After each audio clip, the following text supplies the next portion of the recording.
Bom dia. Esse é o vídeo RG03 e vamos falar hoje sobre o mundo tecnológico e as implicações dele nas nossas relações. O mundo tecnológico, se formos comparar, por exemplo, diversas áreas, na industrial, na agrícola, nós vamos perceber diferenças gritantes em questão de um século. No mundo agrícola, um século atrás, as lavouras eram feitas à mão. O homem usava um enxadão, foice, coisas assim, bem ferramentas simplesmente, né? E ela tinha uma demanda muito grande por mão de obra. E produzimos alimento dessa forma. Vieram as indústrias, oferecendo melhores salários, produzindo novos produtos e começaram a atrair o homem do campo. O homem do campo veio para as cidades, a indústria contratava grandes contingentes de pessoas vindas do campo. Eles não precisavam muita formação, era mais para apertar parafuso, trabalho manual realmente, também na indústria. Mas todo esse processo de trabalho, ele foi sofrendo modificações nesse último século muito aceleradas, né? Começou lá na Revolução Industrial, que nunca parou. Ela trouxe reflexo muito grande na demanda por mão de obra, por matéria-prima, por tudo. Veja bem, a indústria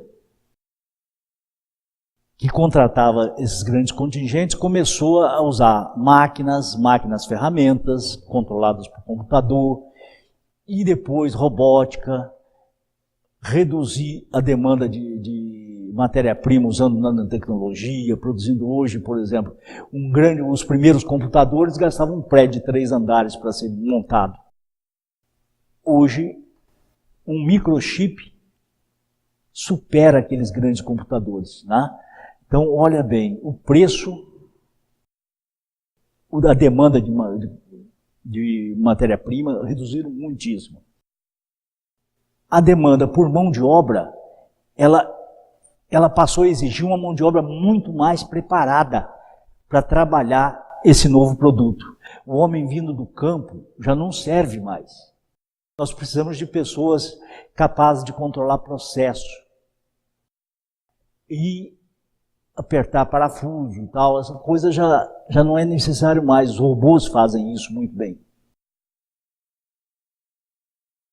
A indústria, que era grande contratadora de mão de obra, hoje já não faz mais isso. O maior contratador de mão de obra no país é pequena e microempresa, todos sabem disso. O campo, por sua vez, não tem como reabsorver esse pessoal. No campo também a tecnologia chegou. As grandes propriedades operam até com colheitadeiras controladas por GPS, trabalhando 24 horas por dia. Né? Então tem uma alta produtividade com baixa demanda de mão de obra. As propriedades menores, hoje até 200 hectares, tem algumas propriedades já utilizando o drone para fazer uma análise foliar da plantação, orientar o emprego de defensivos, fertilizantes, em determinadas áreas para poder ter melhor aproveitamento dos insumos, e trabalha com muito menos mão de obra, porque a pulverização também é toda mecanizada, tudo funcionando com baixa demanda de mão de obra. Veja bem, o nosso sistema produtivo, controlado, piramidal, como nós falamos, ele liberou mão de obra. Ele é competitivo. Por ser competitivo, vai ter sempre o sobrante.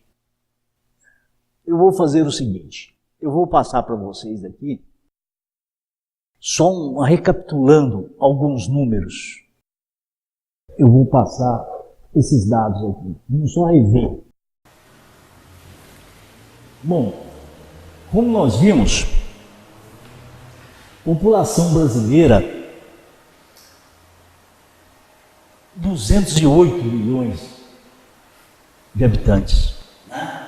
Nós vimos jovem no Enem, 11 milhões e 600 mil. Se eu fizer uma continha rápida, uma regrinha de 3, eu vou ver que o meu jovem neném representa 5,56% da população brasileira. Nós temos também 45 milhões de crianças entre 0 e 14 anos. Se eu tenho 1/4 da população sobrante, tecnicamente, 1/4 dessas crianças estão ligadas a essa população sobrante. O que na verdade é muito mais, que é quanto menor a expressão econômica, maior a fecundidade. Nós sabemos que as famílias de menor expressão econômica têm mais filhos do que as famílias mais abastadas. Mas vamos admitir que 1/4 dessas crianças estejam ligadas a esses sobrantes, o que me daria 11.300.000 crianças nessa condição de estar ligada à família que não tem uma condição de sustento fixa, não tem acesso aos meios, ao trabalho, não tem acesso ao sistema produtivo, não tem garantias nenhuma. Né?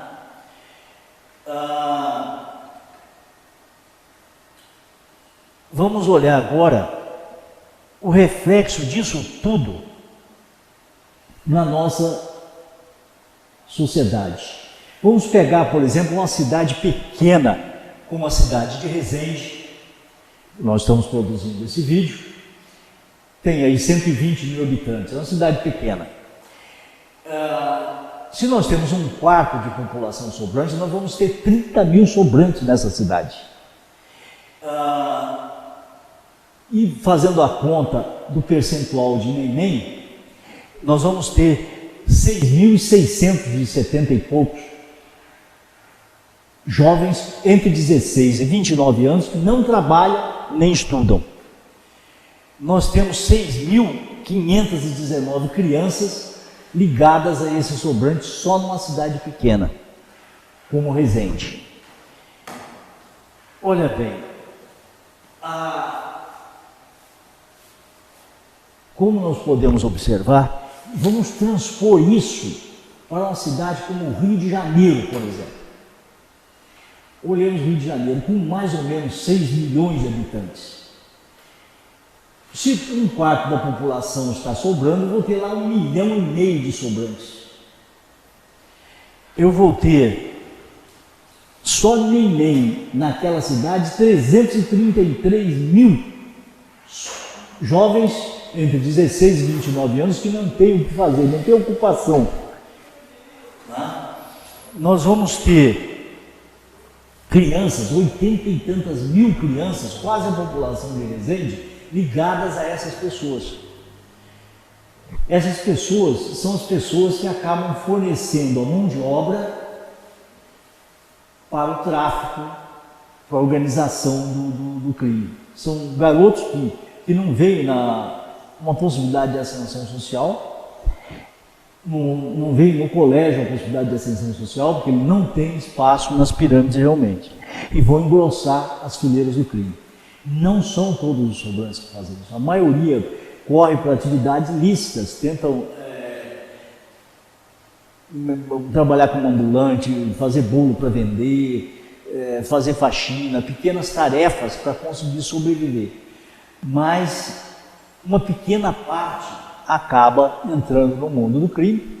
É como se fosse um pernilongo, né, à noite. Ele é pequenininho, mas faz um estrago, gera uma intranquilidade, não deixa a gente dormir direito. Assim é o crime. E hoje a coisa está atingindo proporções alarmantes. O carioca já está perdendo o direito de ir e vir. Está ficando dentro de casa, principalmente nas comunidades de menor expressão econômica. Eles não podem mais sair à noite, estão evitando porque o tráfico, a violência tomou conta de tudo. Então, não é uma questão de distribuição de renda, não é uma questão de corrupção, baixa capacidade de administração pública, Tudo isso vem sendo questionado e trabalhado por organizações, mas não se consegue chegar a um resultado porque falta realmente recurso. Não é verdade? Os colégios, por exemplo, tem políticos que vamos instalar colégio em tempo integral para todo mundo. A ideia é ótima, mas será que isso vai acontecer? Eu teria que duplicar o número de escolas para poder conseguir colocar todas as escolas em tempo integral. Eu teria que duplicar o corpo docente. Hoje, o Estado, uma grande parte dos municípios, não consegue pagar nem a folha de pagamento de professores. Estão faltando professores nas redes. Nós vemos as filas de pessoas tentando conseguir vaga para matricular uma criança. Então, na verdade, nós temos aqui uma situação muito difícil. Não adianta cobrar do poder público a solução para transformar esse mundo num mundo solidário, num mundo feliz que nós queremos, porque eles não têm condições, não têm recurso e estão no mesmo barco que nós. Outro dia, essa semana mesmo, eu estava olhando Juárez, né? A propaganda Fantástico desse domingo passado, hoje dia 17 de abril, domingo anterior, acho que foi 15, não me memória. Juárez. Juárez é uma cidade mexicana, divisa com os Estados Unidos, Texas, né? Foi considerada até há pouco tempo a cidade mais violenta do mundo. Mortes, crimes, muita coisa. Corrupção. A situação nós temos no Brasil até uma situação ainda melhor do que estava Juárez naquela época. E olha que Juárez é uma cidade menor do que a capital do estado do Rio. Juárez é uma cidade com cerca de 2.600.000 habitantes, uma das maiores do México. É uma grande cidade. Mas o Rio de Janeiro é mais que o dobro, são 6 milhões, né? Juárez conseguiu resolver o problema.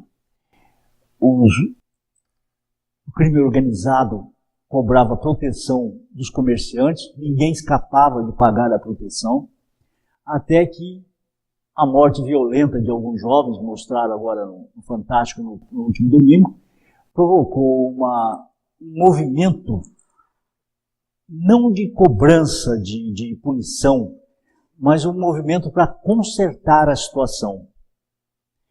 Em vez de focar na dor, no sofrimento, na punição, eles focaram na solução do problema.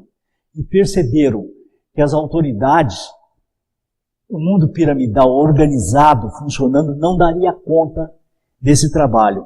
O que fizeram? Criaram